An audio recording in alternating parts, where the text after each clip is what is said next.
Let's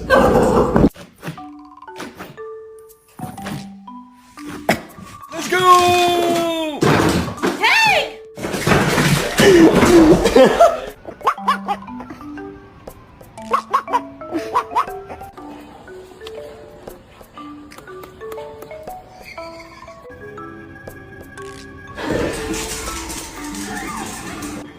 Oh, but then y'all can just